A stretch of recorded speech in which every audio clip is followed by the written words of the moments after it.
Greetings, Remnant Church and online friends. Welcome to another Midweek Refuel, where we seek out the ancient paths so that we can better run today's spiritual race. If you haven't already, please take just a moment and tap the like and subscribe buttons below. Your support is greatly valued. And a big warm welcome to all of our new subscribers across our many platforms. We're beginning to snowball a little, and I appreciate that. Your participation in this ministry is very, very appreciated. And if you are subscribed to the Midweek Refuel, which is what you're watching now, please make sure to check out my other channel, Sunday's Message, also known as the Weekly Jumpstart. And if you don't want to miss anything, please subscribe to the Root channel, which is named Orthopraxy, and you can find it on the Rumble server and you can find it on the YouTube server. You can find links in the description below to sign up for our emails and stay in the loop. And I look forward to getting to know you better as you participate in this journey. I had to do a real good deal of research to figure out what exactly was happening in today's reading. I'm not as familiar with Manichaeism as I would like to be, and Augustine just assumes that we have some base knowledge of the Manichaean doctrine. And he gives hints at it, but he has other works which he flushes that out completely. So for those who are just joining us, the Manichaean doctrine is a Gnostic movement and a heretical system of theological and philosophical dogmas. Because it is Gnostic, it believes in the duality of nature, think yin yang, and it believes in the polarity of reality. Both good and evil emanate from the Godhead within this system of thought. Christianity would say that the devil is God's devil, while I believe Gnosticism would say that the devil is just another way in which the Godhead materializes or manifests itself, another aspect of the Godhead and included within the Godhead. And Christianity doesn't believe that, if I understand it properly. I am personally more familiar with the currents that have spawned from the Thelemic, however you pronounce that, current of the last 200 years. But I will try to use what I do know to at least make some educated guesses about what is happening within these pages today. And if you know me to be wrong, please comment below and let us know how you interpret the Manichaean current. From the outset of chapter 4 in book 9, Augustine informs us that, quote, "I had now learnt to be angry with myself for my past, so as not to sin in the future. And rightly was I angry, seeing as it was not some other being belonging to the race of darkness, which was sinning in me. Those who say this store up for themselves in the day of anger, when your righteous judgment shall be revealed," unquote. And if I am reading that right, a good paraphrase of his thoughts might be something like this: "The devil didn't make me do it. I did it. Of my own free will, I am a rebel. I am responsible." To give you a little insight into the mindset of Augustine and the doctrine with which he is in mortal combat, let's read a small section from his book known as Concerning the Nature of Good Against the Manichaeans. In this, he writes, "So, according to their sacrilegious vaporings, God liberated himself in a certain part from a great evil, but again condemned himself in another part, which he could not liberate, and triumphed over the enemy itself as if it had been vanquished from above." Oh, criminal, incredible audacity to believe, to speak, to proclaim such things about God, which when they endeavor to defend, that with their eyes shut they may rush headlong into yet worse things.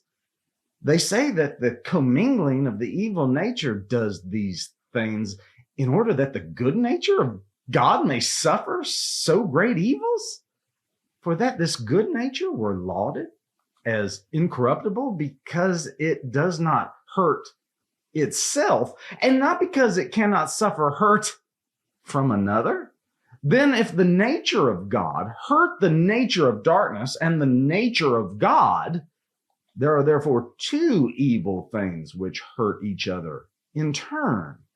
And the race of darkness was the better disposed, because if it committed hurt, it did it unwillingly. For it did not wish to commit hurt, but to enjoy the good which belonged to God. But God wished to extinguish it, as Manichaeus most openly raves forth in his epistle of the ruinous foundation. For forgetting that he had shortly before said, but his most resplendent realms were so founded upon the shining and happy land that they could never be either moved or shaken by anyone. He afterwards said, but the Father of the most blessed light, knowing that great ruin and desolation which would arise from the darkness, threaten his holy worlds, unless he should send in opposition a deity excellent and renowned, mighty in strength, by whom he might at the same time overcome and destroy the race of darkness, which having been extinguished, the inhabitants of light would enjoy perpetual rest. Behold, he feared ruin and desolation that threatened his worlds. I must admit that a lot of Gnosticism is a little confusing to me. And I don't say that because it is difficult, and it is difficult. But I say that because it slowly reveals itself to be inconsistent. When it comes to the unity of God in all things and the division of good and evil, Gnosticism seems to use the concept that is needed at the moment instead of demanding consistency within its thought. And I admit there is some beauty to that. Chesterton himself would agree. We love age because it is not young, and we love youth because it is. But it makes creating a systematic theology or a systematic philosophy of Gnosticism, it makes that quite difficult. And I am sure that the masters would say that that in and of itself is a part of the gnosis process. But that is truly just the magician's code. You never reveal the trick. Not to mention the difference between classic Hermeticism, Neoplatonism, modern Theosophy, and the New Age, and Thelema, and all the many assorted others that spin off of that. At one time, they speak of good and evil flowing from the same source. A few pages later, they speak as though good and evil are at war with each other, and that darkness has a very real possibility of winning. Sometimes this is spoken of as simply as we would speak of magnetic polarity or an electrical current passing through these polarities. At other times, it is spoken of as two equal but opposing forces that truly threaten each other if the balances were not kept so precise by the spiritual order. And if you look at the Gnostic tree of life, the Kabbalistic or Kabbalistic, however you want to pronounce that word, if you look at the tree of life, even if you have stared at this thing long enough to comprehend the tunnels of Set, it reflects back upon us a mishmash of dualistic and monotheistic concepts. And each concept is drawn from the deck as needed for that particular game or for different arguments. And consistency, well, we'll figure that out secondarily. If this seems like a bit much, well, it is. Gnosticism prides itself on taking a high intellect to understand it, and rightfully so. It is a self-fulfilling prophecy. It complicates itself. The maze gets deeper. There's never an exit. Christianity is very straightforward when it comes to God thought. It really is. People make it more difficult than it needs to be, and they go, "Oh, the Pauline doctrine of God and the Mosaic and the Luke's idea of God. They're all very different." Well, they're not all very different. Those are different personalities, but the God that they speak of through that personality is being described to us in exactly the same way over and over and over again. God has no evil in him, none. He is all light. He is no darkness. He did not create evil, nor did it flow forth from him. To Christians, blaming God on darkness and evil would be like blaming eyes for blindness.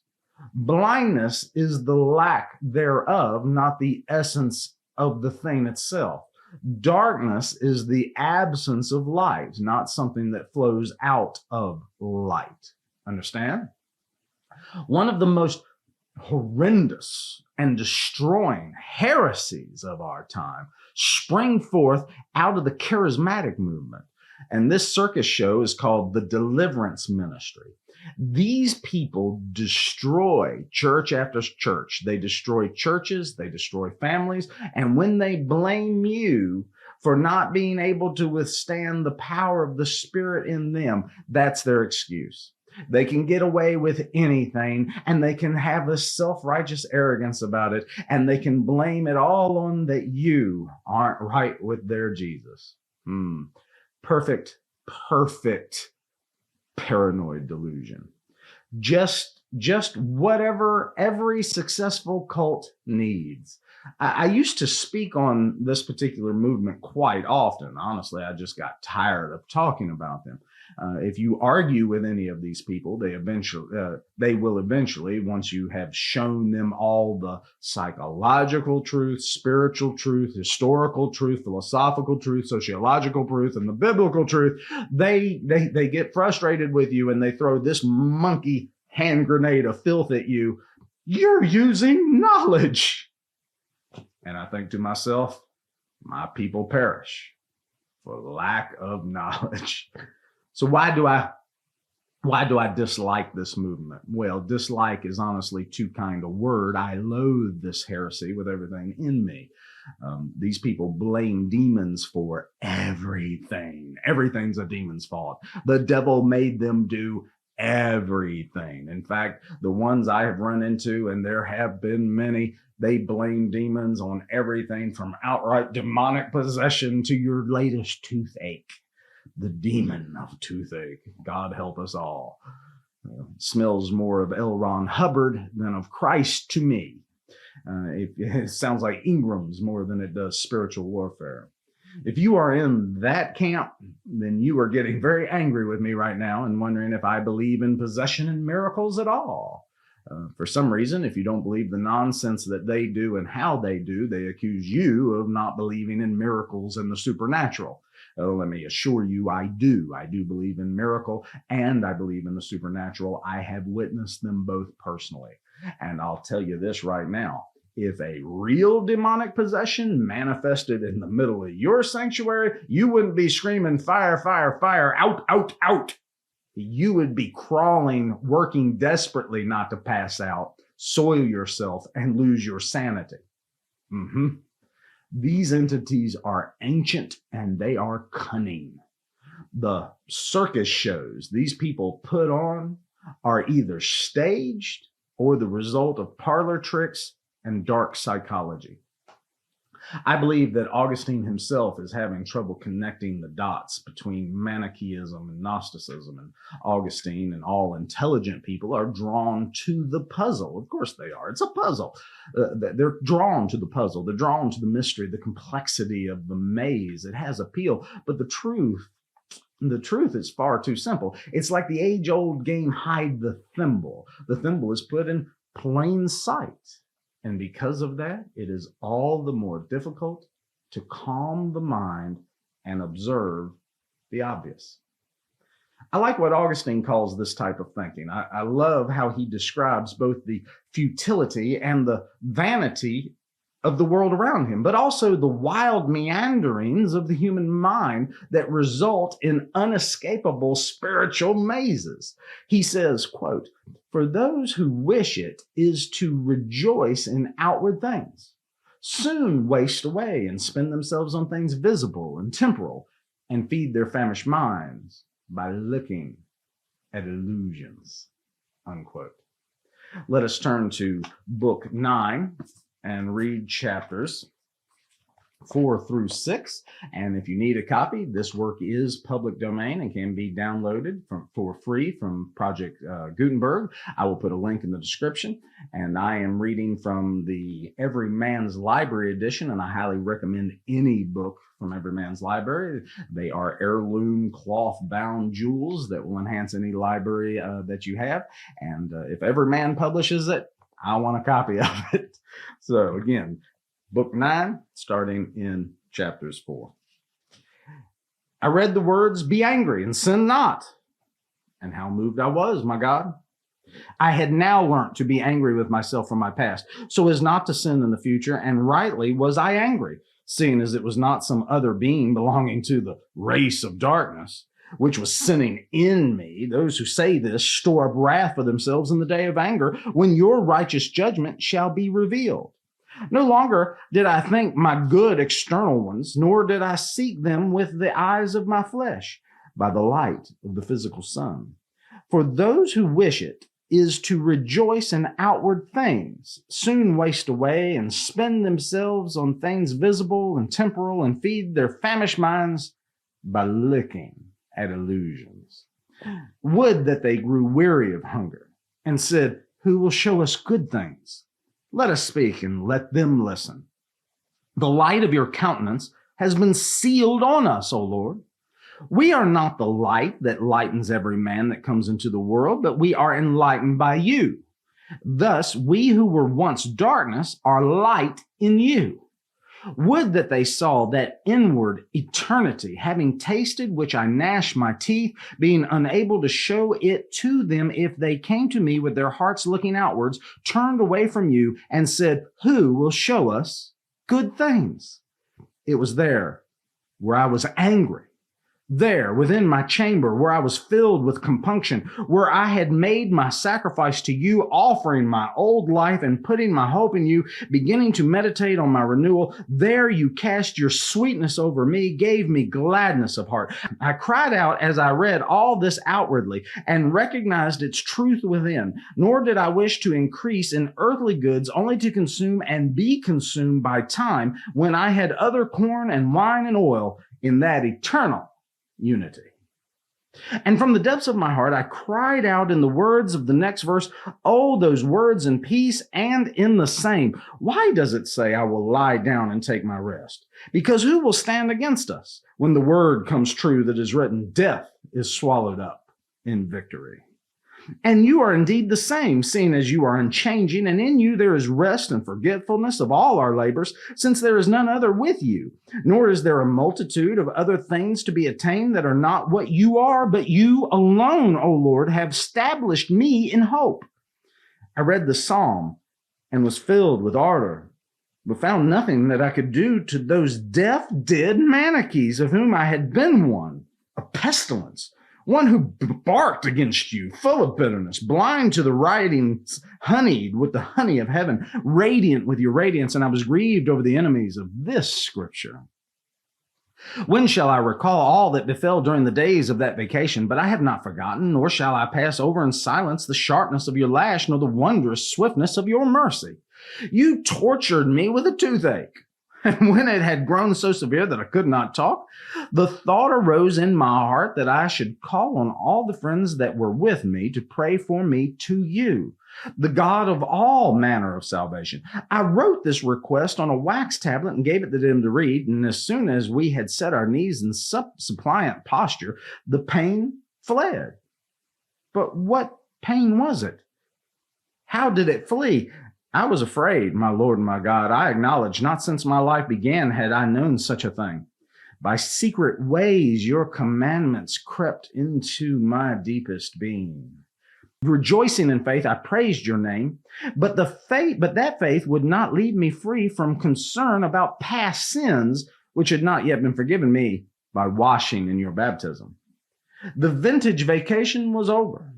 I sent word back to Milan that her citizens should look for another seller of words for their students, both because I had chosen to serve you and because I was not strong enough for that profession in view of my dyspnea and chest pains. I also wrote to your high priest, that holy man Ambrose, giving him some indication of my past wanderings and of my present resolve, and asking for advice on which portions of your scripture I should read first of all, in order to become more fit and ready to receive your great grace. He bade me read the prophet Isaiah, I suppose because he is the plainest foreteller of the gospel and of the calling of the Gentiles. But I, not understanding my first reading from him and thinking that the whole book was similar, put it off to be resumed when I was better versed in the language of the Lord.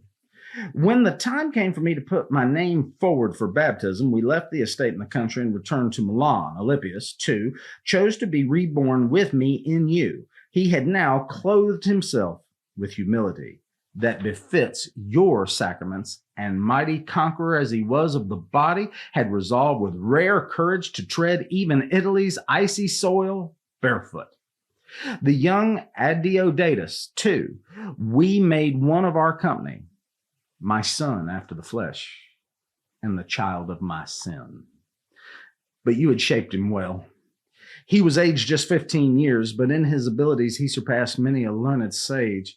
It is your gifts that I confess to you, O Lord my God, creator of all things, who can in manifold ways refashion our unlovely deeds in holiness, for I had no part in that boy except the sin. As for his nurturing by us in your discipline, it was you who inspired us and no other. There is a book of mine entitled The Teacher. In it, it is he who talks with me. You know that the opinions put forward in that book by the person of my interlocutor were his. When he was aged 16 in years, I saw other things about him more wondrous still. I was in awe of his abilities. And who but you could be the architect of such wonders? Swiftly you took his life away from the earth. And I recall him with all the more assurance now that I have nothing to fear for him in boyhood or youth, nor even in full manhood.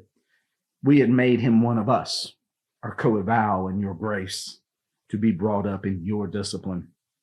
We were baptized, and anxiety over our past life fled from us. Nor during those days could I be satiated with the wondrous sweetness of contemplating the depth of your counsel for the salvation of mankind. How I wept at the hymns and sacred songs of your church. How moved was I at its tuneful voices. Those voices flowed in through my ears, and the truth pressed and strained out of them, entered my heart, and from my heart a pious longing came boiling up and overflowed. My tears ran, I wept, and it was well with me. Let me give you my definition of Gnosticism.